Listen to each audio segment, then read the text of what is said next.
Hello, 6th graders. This is Skill Builder 6, and today we are looking at 5 pieces about puppies.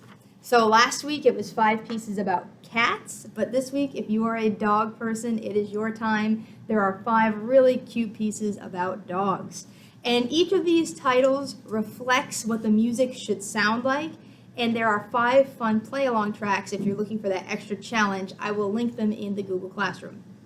As you're looking through this, you probably noticed there's not a lot of new stuff. It's mostly practicing the notes and rhythms and techniques that we have worked on before. I will point out any new things as we go along. And of course, if you see anything that you have a question about, feel free to ask. But let's start with the first one, Puppy in a Clown Car. You can see that some of these notes have a staccato marking over or underneath them. And that staccato marking means that we're going to make a short note by stopping our bow, which creates a space between notes. So I'm going to start right where we come in. All of these have the 4-measure introduction where we rest for 4 measures with the recording, but I'm going to start at measure 5 and play through Puppy in a Clown Car. So 1, 2, here we go.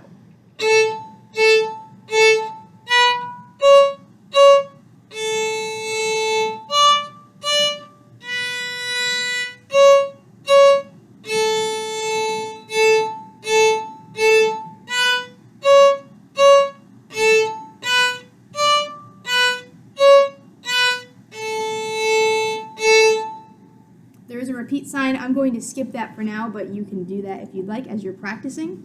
So the one thing that might be a little bit tricky for some of you, depending on your instrument and how much experience you have had playing on this string, is that these are mostly A string notes. And let me just make sure that I'm saying something true but for everybody. Yes, I am. Okay, so for every instrument, including bass, you're playing notes on the A string. And so we need to make sure we are familiar with those notes. For violin, viola, and cello, these are the notes that you play at the second half of the D major scale. So A, B, C sharp, D. Violin and viola, open 1, 2, 3. Cello is open 1, 3, 4.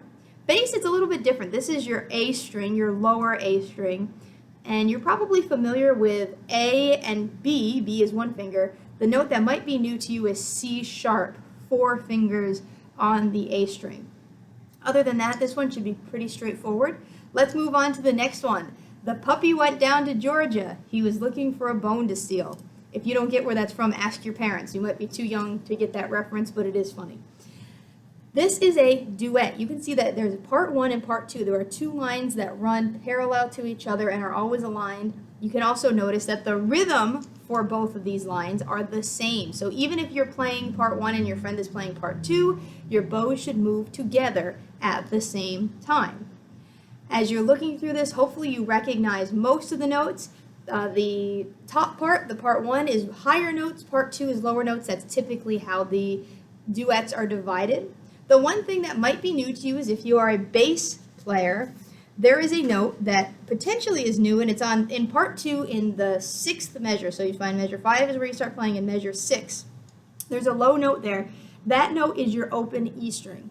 So when you get there, you can play open E, no fingers. So that might be new for you. Otherwise, for everyone else, it should be notes that we know on both parts. So I'm going to play both of them for you. I'm not going to take the repeat, but I'll play both parts so you can hear what they sound like. Here is part 1. Part 1, starting at measure 5. It starts on a C sharp. 1, 2, and here we go.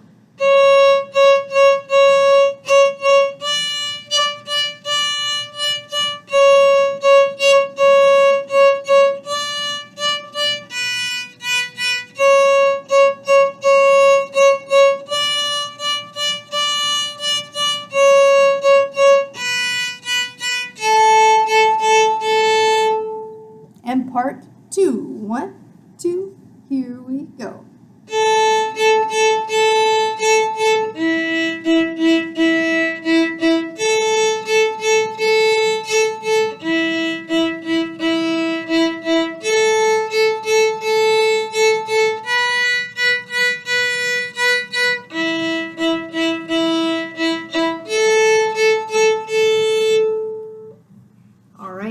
wait till class to see what those sound like together. Unless you're up for a challenge, you can record yourself playing one part and then play along with yourself at home to make the duet.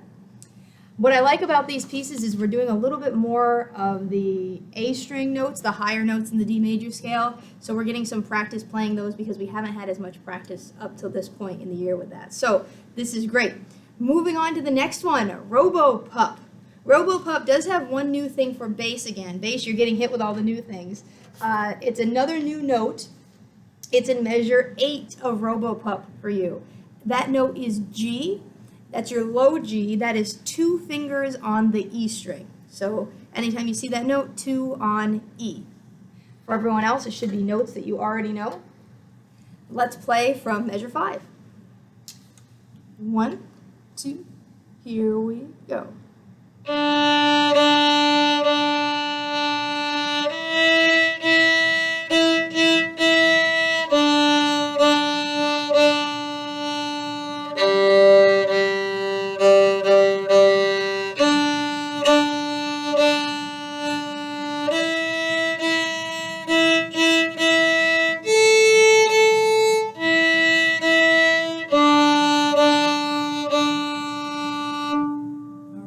You might have noticed a rhythm in there that keeps coming back. Quarter, quarter, eighth, eighth, quarter. That's I love orchestra. That's the rhythm that we use for our warm-up. So anytime you see that rhythm in music, you should be really familiar and comfortable with playing that rhythm.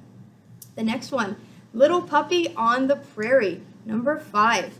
This starts for violins, viola, cello on a high D, the top note of a D major scale. Same thing for bass. So bass, that high D where you're shifting up and doing 4 fingers in 3rd position. Here we go, measure 5 of Little Puppy on the Prairie. 1, 2, 3, 4.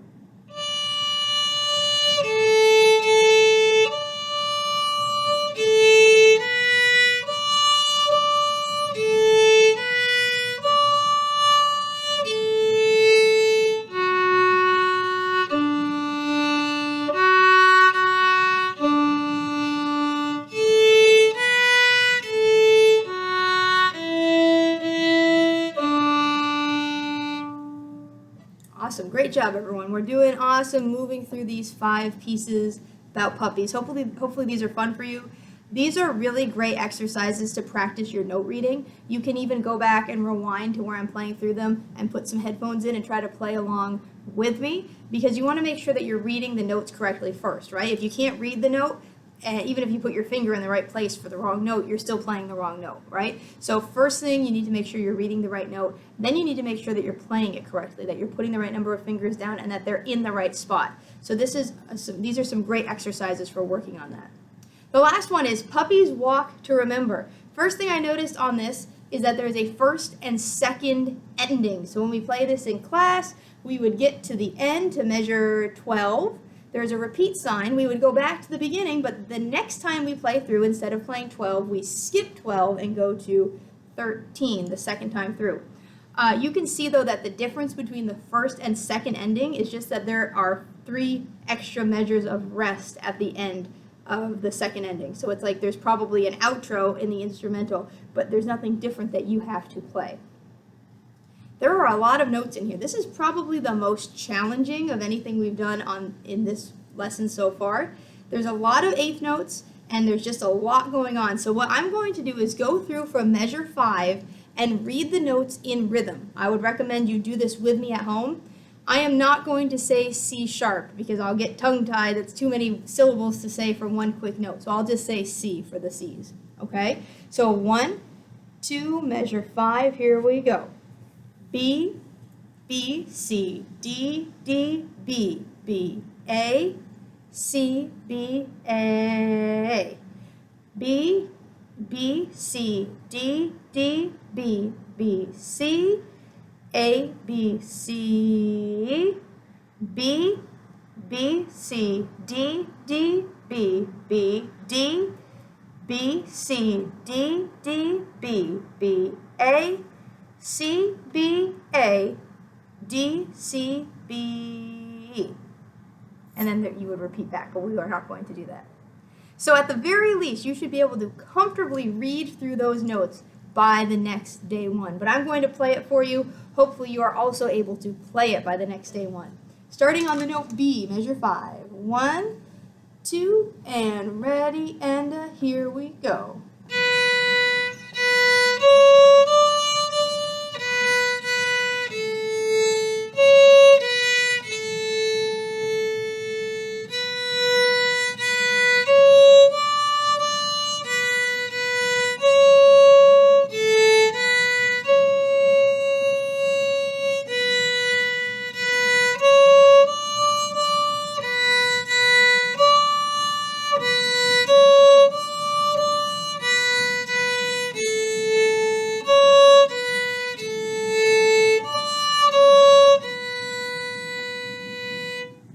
And then we would repeat.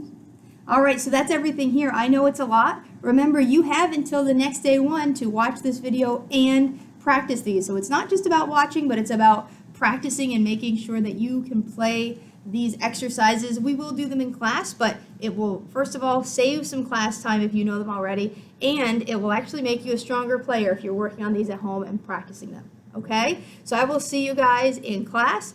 Have a great day.